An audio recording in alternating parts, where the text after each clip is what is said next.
Mom's gonna be so mad at you for messing up my name.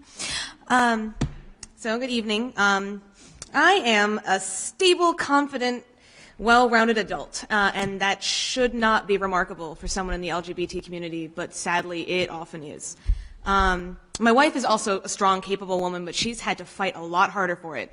I grew up here with a supportive family, and she grew up in the Carolinas, which have proven themselves recently to be not so much. And it is hard enough for a young person to piece out that they're queer or gender nonconforming. And as mentioned, it's also hard on parents who might just be scared for their kids or have no idea what to do.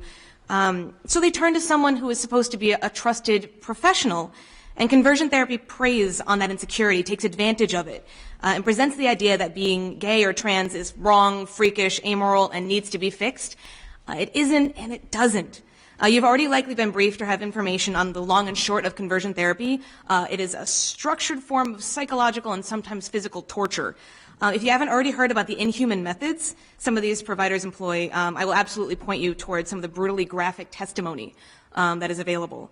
And personal experiences aside, there is no scientific justification for it. Almost all professional organizations have harshly condemned the practice, and the statistics for those who have gone through it are alarming.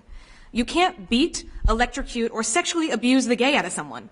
It just teaches them that they have to hate themselves to live, and that path usually leads to a bottle of pills or a 45. And Rhode Island already has to face that in itself. Every study shows that queer or gender nonconforming youths are more than 8 times likely to commit suicide and 3 times as likely to fall into drug abuse or risky sexual patterns.